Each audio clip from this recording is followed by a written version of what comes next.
Okay, so where the Russian Revolution might win in comparison to the American Revolution is that the Russian Revolution was about political power and had famine and massacres, whereas the American Revolution really kicked off because of tea. So in today's lesson, we're going to talk about the causes of the Boston Tea Party, what it actually was, and then what the consequences were. And the consequences were actually quite severe. So, let us talk about Boston, first of all. So Boston is often called the birthplace of the American Revolution. And the reason it was so important, there are a few reasons, but the primary reason is that it is a port town. We've talked about this in class. Its location was extremely important. So this is Boston here. We can see Plymouth. Remember, that's where the first big lot of pilgrims, not the first big lot, that was Jamestown down here, but Plymouth was where a large majority of people actually settled. That's where the biggest boats with the largest number of people came in here. But Boston is actually just up here, and you can see it's surrounded by the ocean. It's very easy to get in, and so it was the main port in the colonies for importing and exporting goods. It was also a maritime transportation center, which meant it was good for strategies. You could easily get foreign soldiers in, like the French, to help in the revolution. You could have people sail up here. It was really just convenient location. Because it was the main port of importation and exportation, that meant that it also was the primary hub for merchants to live. So the majority of merchants in America lived here. An interesting fact about American colonists was 95% of the American colonists at this time lived rurally, lived out here. But 10% of colonists, so those are the ones sort of in Boston and New York, 10% of those colonists held 56% of the country's wealth. So more than half of the country's money belonged to the 10% that were living in these areas. So they're obviously going to have more opinions and more drive to lead protest. And this leads to my final point, which was that Bostonians were very well read and very educated. So Harvard is in Boston, and it's still one of the most famous colleges in America, and did exist at this time. Similarly, and I've mentioned this in class, but Boston had 5 newspapers at the time of the American Revolution. In Melbourne, we only really have a couple. We've got the Age and the Herald Sun, maybe the Australian. In cities like London and other big cities in England, none of them had 5 newspapers. That was really unheard of.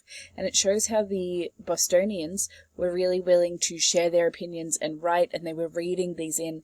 So when you have people who are well-read and educated and also care a lot about protecting their money, that's going to lead to a pretty tense situation. Add to that the tensions in Boston, such as the Boston Massacre. Now, soldiers were moved out following the massacre, and so the years of 1771 and 1772 were relatively peaceful, all things considering. And the Townshend duties had been repealed, but not the tax on the importation of tea. So that one still remained. If you were a merchant bringing in tea, that was the only import duty you still had to pay. And the Prime Minister of England, and we're going to look at a picture of him later, Lord North, he justified this and said that they needed to keep the tax on tea to prove to the Americans that they didn't win, to prove to the colonists that they still had the right to tax them. And this is a quote he said, that Britain asserted the right of taxing the Americans, so it's proving we can still make these decisions, even if they're repealing other acts. So that decision ultimately, not to repeal the tax act, the tax duty of the Townshend duty, symbolizes Parliament's control over the colonies. But what's the big deal about tea anyway? So tea was incredibly popular. It was cheaper than coffee, and it was very easy to get cheap foreign tea and smuggle it into the colonies. So actually, even though it didn't taste as nice, and the Americans knew that it didn't taste as nice, they imported 900,000 pounds in weight of cheap foreign tea a year. That's equivalent to about 500,000 kilos of tea.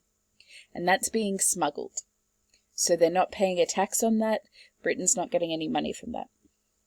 At the same time, they're still legally purchasing 562,000 pounds, again that's in weight, of tea that comes from the East India Trading Company, which is a British tea company. And this does taste better. Some activists and protesters really preferred the smuggling, not just because it was cheaper, but because it was a political protest. They didn't want to have to pay the duty. They didn't want to give money to Britain. And we also had boycotting, as we've talked about. And this was a way, this was a good way for women to participate in political matters where they normally weren't welcomed, because they could boycott and make substitutes for tea. But we can see Americans are drinking a lot of tea every year. But if you're Britain and your main company is getting this much, but you know that this much tea is being smuggled into the colonies, you're going to want to have a look at how you can access that number of tea. That sentence didn't make sense, but I think you know what I mean. So, in 1773, they had an idea. And what's important to note about the Tea Act of 1773 is that it wasn't a tax for the British. In fact, they actually reduced the tax. What it meant was, Britain had one big tea company. They were called the East India Trading Company. This is their logo. This is them in the Pirates of the Caribbean movies, where they were low-key the villains. If you ever see this symbol, maybe you remember it from the movie, that was like their little insignia. And so this was England's biggest tea company. But for a number of reasons in 1773, they had too much tea and were at risk of going bankrupt. The reasons include there was a famine in India where they were getting a lot of their supply, and the colonists were obviously smuggling tea. Now, Britain didn't want this, the British Parliament didn't want this company to go bankrupt, so they essentially gave them a handout. And they gave the British government permission to bypass colonial merchants, who they would normally sell to the merchants who then sell them to the people, and instead sell tea directly in the colonies to Americans. And we're going to have a look at a diagram of what this looks like. So this is different to previous acts because the purpose of the act is not to raise revenue for the British government, but to save a British company. And it also gives a British company monopoly on a common household good. So it's not necessarily a tax on tea. It is in fact, so this is from the Townshend duties. I realize that might be confusing. It's not a tax on tea. Cross that out. Cross it out. It is instead a way to give a British company more money and security in the colonies. And let's have a look at this. So, before the Tea Act, British tea companies would sell their tea to American merchants, who would then sell it on to colonists. Say, for instance, the British tea companies are selling it to the merchants for £5, then the American merchants have to pay an additional £3 on the Townshend duties. They then sell it to the colonies for £10 and make a £3 profit, as an example. That's pounds in money, not weight. After the Tea Act, the British Tea Company no longer has to sell to these American merchants, which they did in the past. Instead, they can go in directly to the colonists themselves, which means the tea is actually going to be cheaper than the colonists, because the British Tea Company, they would sell it to the merchants for a reasonable price, who would then sell it to the colonists for a slightly higher price. Now, instead, the British company is selling it straight to the colonists. And so the Parliament actually thought, well, maybe the colonists will be happy because once again they're getting their tea cheaper, and they're cutting out this middleman. But if you're the merchant, how are you going to feel? So costs are lower for everyday colonists, But many colonists instead were frustrated by this. The majority of colonists, even though the costs were lower, they felt that it was unfair competition. They thought that American tea would not be purchased, and they thought it was unfair that American merchants were losing a revenue stream. And so this is the Prime Minister at the time, Lord North, who I spoke about before. And I kind of think that this is the face of a man who realizes he's made a bad decision. And historian Benjamin Labarrie confirmed this. He has this quote where he said, "A stubborn Lord North had unwittingly hammered a nail in the coffin of the old British Empire." So Benjamin Labarrie argues that with the Tea Act, it irreparably, so unable to be fixed, damaged the relationship between Britain and the colonies.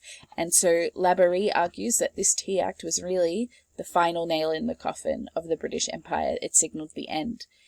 This is interesting. Remember one of those quotes we looked at last week where John Adams said that the Boston Massacre laid the foundation for American independence. So Adams says it was the massacre, Labarrie says it was the Tea Act. And hopefully by the end of the week you've got your own opinion. So to recap, the purpose of the Tea Act was to save a British company from going bankrupt and allow the East India Company to bypass American merchants and sell tea directly to the colonists. It was not a tax. So we've talked a little bit about how the American colonists reacted. They felt that it was unfair, that it was bypassing their opportunity to collect revenue, but I thought these memes would really kind of demonstrate it. So in this one, some sort of Donkey Kong, sorry about that little banner, we've got the Stamp Act. The colonists are kind of like, what's going on? We're not about this. But they're cautious. They're still pledging loyalty to the king. We do have some wilding with the Sons of Liberty, but for the most part they're staying caged. The Townsend Acts, it's like, you just repealed this, why are you doing this to us again? And the Tea Act really was sort of that last straw, and this is where things are going to change. This one, so we can see here, this is the Act itself. This was what it was written. So this is King George III King. That's what it means. Reggie means king, so if you kill a king, it's regicide. I think it's cute that he calls himself Georgie.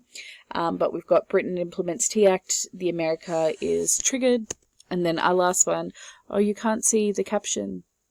It says, things are about to get gruesome. Lol. And while things are about to get a bit crazy, gruesome might not be the exact word that we'll use.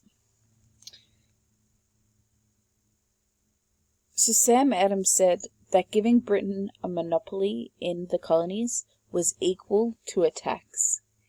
Even though the colonists weren't having to pay more, the fact that they were losing a revenue stream, that Britain was allowed to have even more power in the colonies, proved that they still needed representations.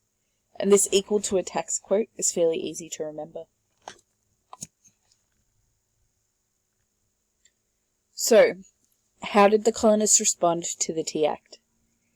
Basically, all the colonies were able to force the tea shippers to either resign or return the tea to London, except for Massachusetts.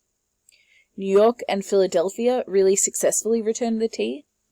And a man in Philadelphia argued that they needed to send the ships back because they carried the seeds of slavery. Now, unfortunately, he isn't acknowledging the fact that most of this tea was collected by slaves, not necessarily African-American slaves, but slaves in India, or African-American slaves in the Caribbean. But that's not what he means. When he's saying that it carries the seeds of slavery, he's arguing that if the American colonists allow this act to continue, if they accept this tea, that is the first step in them becoming slaves.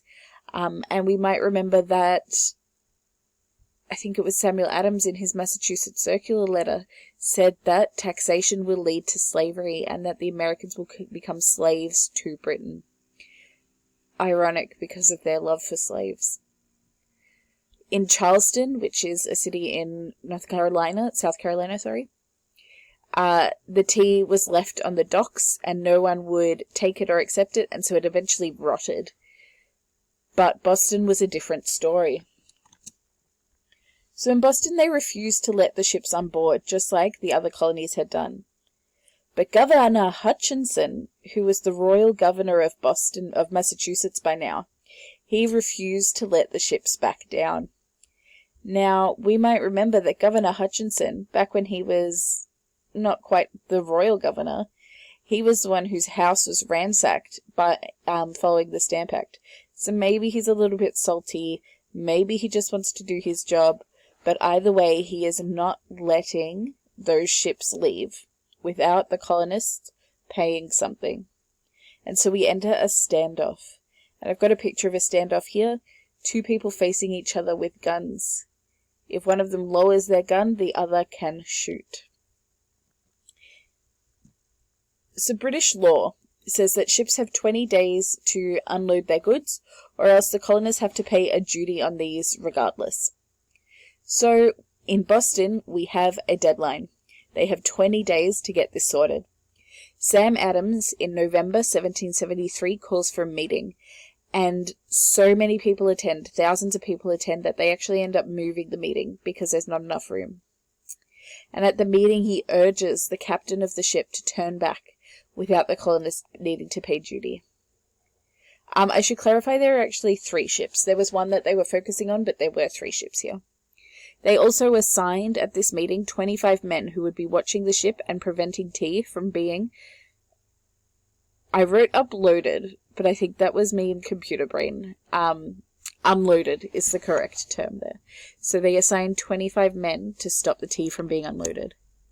Here is a little note from the Committee of Tarring and Feathering that says anyone who supports the Tea Act are smelly miscreants and tools of Parliament and the Governor, and, importantly, traitors. So anyone supports the Tea Act is traitors. Are traitors. But Hutchinson does not give up. He doesn't acquiesce. He continues to tell the tea people to let the tea into America. Some of these guys are actually his sons, so they're going to do what he says. So, on the last day of the deadline of those 20 days, 5,000 to 7,000 Bostonians gather at the meeting place. But they can't come to a solution, and Hutchinson isn't giving up. So Samuel Adams says, "This meeting can do nothing further to save the country." And that's a cool quote because it's saying, like, there's nothing left for us to do. But many people think that this quote was actually a secret message, and it was telling the people at the meeting who knew that they should go and kick off the Boston Tea Party. So those are the causes of the Boston Tea Party, which we're about to talk about. But you should add these now to your snake book. Our long-term causes are mercantilism, taxation without representation, and the Townshend Duties of 1767. There might be some others that you can think about to put in there. But our short-term cause is the Tea Act, which was passed earlier that year. And it was a short-term cause because it was seen as a justification of the Townshend Acts, a strengthening of them, and as a way for Britain to reassert their power. But the trigger cause of this Tea Party was Hutchinson refusing to let the ships leave, even though this had happened in most other colonies. So what actually happened on the night of December 16, 1773, otherwise known as the Boston Tea Party? Now, party here means a gathering of people, not like a rager with some party pies and a few cute tunes. Basically what happened was, after that meeting where Sam Adams said, you know, this is all we can do, men and women left the meeting house, and a number of men, 30 to 130, it's estimated maybe around 50, dressed as Mohawk Indians. Now, this had 2 purposes. In part, it was to act as a disguise. What the men were about to do was incredibly illegal, and they knew they would be severely punished, so they didn't want to get caught. That's also why no one knows for sure whether or not Samuel Adams actually organized it, or if he was just supportive of it after the event. But it also has a deeply symbolic meaning. By dressing as Native Americans, they're showing that they align with America as opposed to Great Britain. and that they are Americans before they are British. So it's a real symbol and indication of that, like, severance of the relationship between the countries. So these men board the 3 ships, and for about 3 hours they throw 342 chests of tea into the water. They weren't particularly violent. They didn't damage the ships too much. There were sort of tales of, like, some broken door handles and some things getting knocked over, but for the most part it was pretty safe. However, the cost of what they did is equivalent to today's money, $12 million lost. And this is what's important about the Boston Tea Party. It's not like a boycott where they're just avoiding paying Britain. This means that they have cost a British company £12 million or dollars. That's a significant loss to the East India Trading Company, and it's a humiliation to the British government. It's also important because it showed that Boston is at the forefront of the revolution. America has made a stand, and Britain can't be quiet now, because they cannot appear weak. So we're going to have a look at a couple of pictures of the Tea Party. So this one is a bit inaccurate because of the time of day. It appears to be much lighter, but you get the idea of, we've got people dumping tea. So these are the crates. There's a lot more people here. It's not clear whether or not there were that many people witnessing. And this is sort of one of the first colonial flags. And you can see it's got the Union Jack like our flag has today. But then it's got the red stripes that we associate with America. This is a good one. We've got, these might be British or tax officials or loyalists. And we've got the Native Americans who aren't actually Native Americans on the boat. Another example. And then one. So the colonial response to the Tea Party was varied, but predictably Massachusetts praised the actions of the mob. Although Sam Adams actually said that they weren't lawless, that they weren't just doing this for the fun or out of craziness, but that it was the last option they had to defend their constitutional rights. John Adams, his cousin, who for the most part has been pretty moderate so far, said that there was actually a dignity in this last effort of the patriots that he admired, so he respected the act.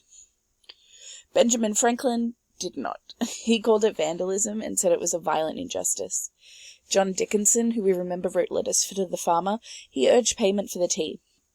And in fact, 4 New York merchants went to Lord North and offered to pay. It was about £90,000 at the time. But they were rejected with their offer. The British reaction was stronger.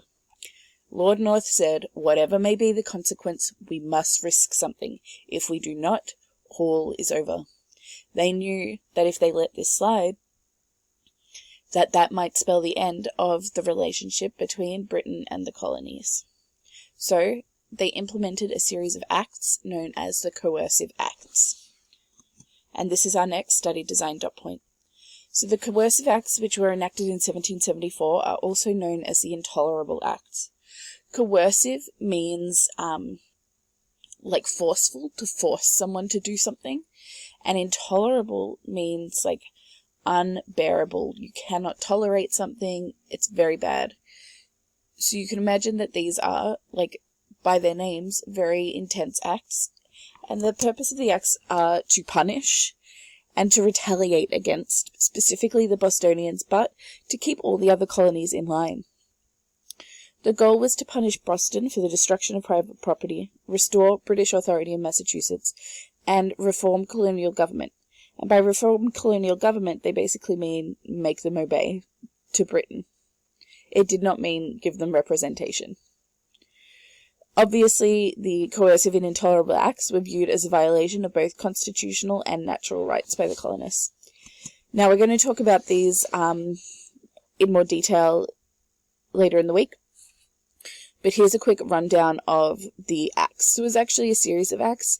We can see there are 5.